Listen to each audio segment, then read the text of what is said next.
Hello and welcome to another episode of Leader's Kitchen. Tonight I'm going to be cooking a steamed pudding. This is a family favourite, and within the family it's also known as a sandcastle pudding. You'll see why later on.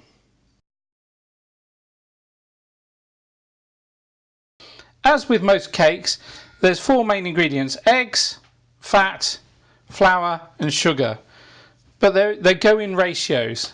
And it's quite easy to work out. I'm going to be cooking it in this little Pyrex bowl here, and I'm going to be doing a 1 egg. So you weigh the egg, 73 grams, 74 grams.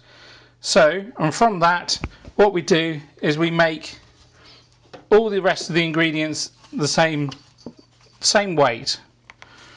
So we look for 73 grams of fat. That's going to be way too much, I think.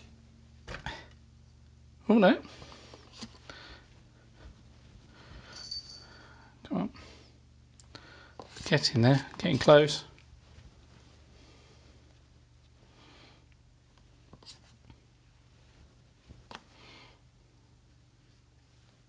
No, it's slightly over. But what we do with that is we'll actually wipe the bowl with the fat. So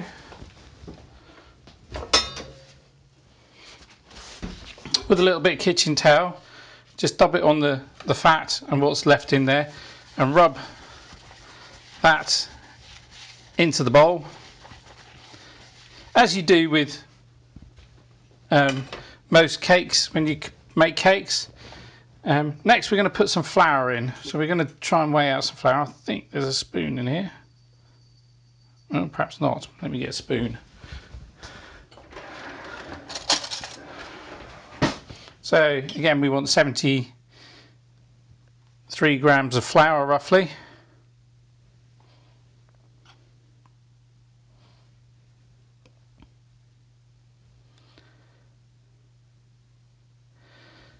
So there you go, 73. And then all we're going to do is roll that around the edge of the bowl. You'll see it stick to where we've had the fat on.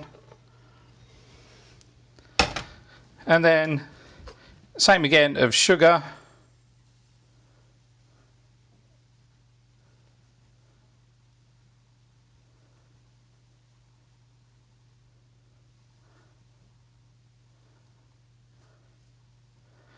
There we go. Same again of sugar. And then what we've got here is we've got some baking powder, and we don't even need half a teaspoon of baking powder. We just need probably the end of the spoon, about so, somewhere between 1/4 and 1/2 teaspoon of baking powder. Okay, so in with the egg.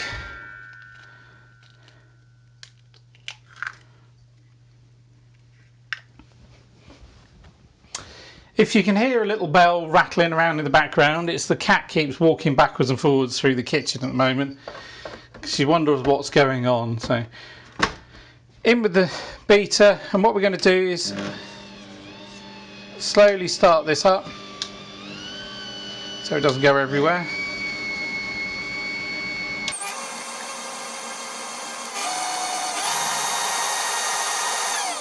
And as you see, that's started to stick to the edge of the pan, edge of the mixer. So what we're going to do is just wipe the mixer down.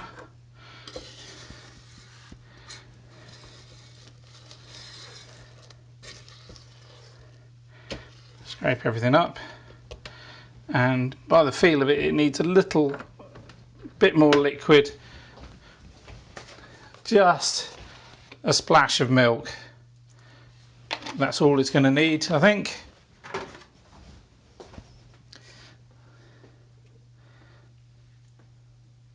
So let's give that another mix up.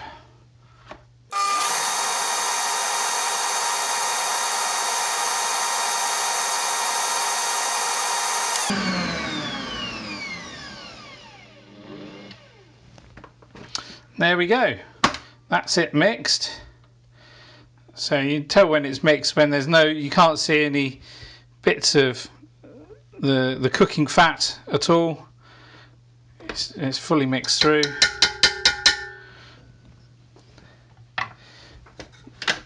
all we're going to do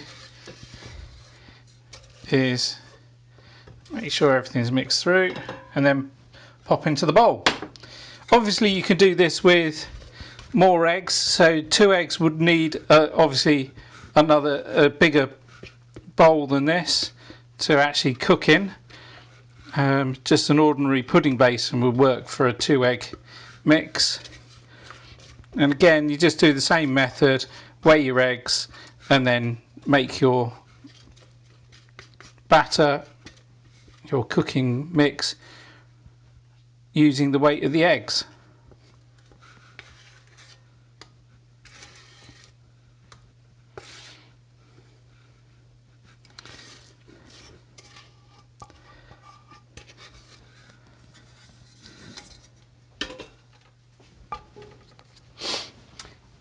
Okay, so this goes straight into the microwave on full power for about 4 minutes.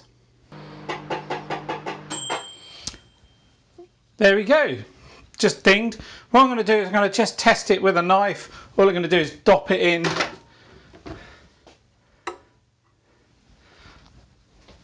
And as you might be able to see, it's all come out clean. So that's ready to come out. Let me just grab a cloth because that bowl's going to be hot. And as you can possibly see there, it's filled that bowl up completely. So what we're going to do is run a knife around the outside.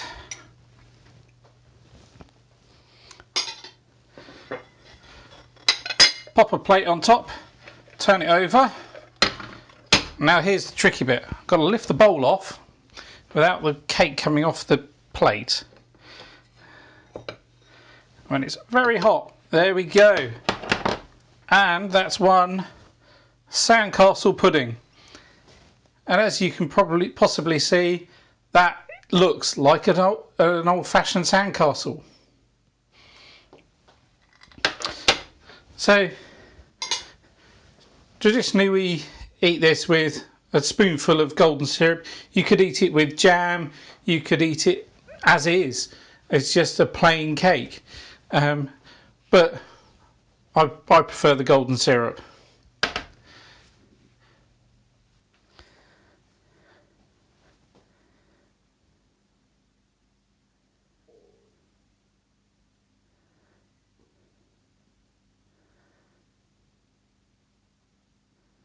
So if you like this episode, please give the thumbs up. There's more on the tapas series coming soon, but this is a sandcastle pudding.